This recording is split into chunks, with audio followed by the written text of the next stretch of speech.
Salut tout le monde, j'espère que vous allez bien. Moi c'est Brahimi Rania Iman.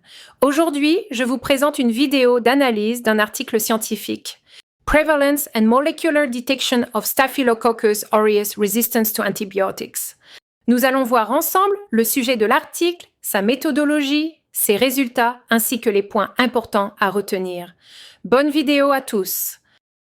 Cet article a été coécrit par 7 chercheurs algériens et ougandais supervisés par Fatima Zahra Dandi, Université Hassiba Ben Bouali de Chlef, Algérie. L'équipe comprenait des chercheurs de Rachida Alem, Université Hassiba Ben Bouali, Mohamed Sebaya, Université Hassiba Ben Bouali, Sidamed Ben Sefia, Institut Pasteur Alger, Mohamed Sherfa, Université Djilali Bounama, Ain Defla, Anan Alamir, Institut Pasteur, Emmanuel Obeagu, Université internationale de Kampala, Ouganda. L'article a été publié dans la revue Médecine en 2024. Le staphylocoque doré est une cause majeure d'infection nosocomiale et sa résistance aux antibiotiques a augmenté de façon alarmante à l'échelle mondiale. Les souches de staphylocoque doré résistantes à la méticilline, SARM, constituent une menace particulière en raison de leur capacité à résister à de multiples antibiotiques, ce qui les rend plus difficiles à traiter. Objectif de l'étude, cette étude vise à déterminer la prévalence de Staphylococcus aureus à l'hôpital de Rouiba en Algérie durant la période 2014 à 2017. Évaluer sa résistance aux antibiotiques. Détecter la signature moléculaire des gènes MECA, résistance à la méticilline, et NUC, gènes spécifiques aux bactéries. Troisième, méthodologie de recherche. Première analyse de 185 isolats de S, aureus, prélevés chez des patients atteints de diverses infections. Deuxième, la sensibilité des isolats à différents antibiotiques a été testée, notamment pénicilline, oxacilline, céfoxytine, aminosides, macrolides.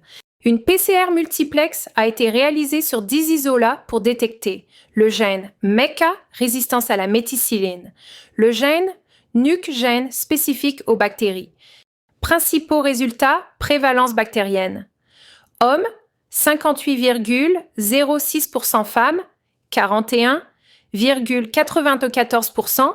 La plupart des échantillons provenaient de PU, 42%, sang, 26%. Principaux résistances aux antibiotiques, résistance à la pénicilline, 100%, forte résistance à oxacilline, 51,25%, céfoxytine, 50%, résistance associée à d'autres antibiotiques, aminosides, 50%, macrolides, 28%, analyse moléculaire. Seuls 3 isolats portent le gène MECA, bien que certains d'entre eux aient présenté une résistance lors des tests phénotypiques. Ceux-ci suggèrent la présence d'autres mécanismes de résistance, tels que surproduction de bêta-lactamase, mutation génétique. Discussion. Les résultats montrent la poursuite de la propagation du SARM en Algérie, certes à un rythme inférieur à celui de certains autres pays, mais elle augmente progressivement. La multirésistance aux antibiotiques souligne la difficulté de traiter cette infection et la nécessité d'améliorer la mise en œuvre des mécanismes de surveillance et de prévention en milieu hospitalier. En Algérie, Staphylococcus aureus présente une résistance croissante à de nombreux antibiotiques, notamment aux bêta-lactamines.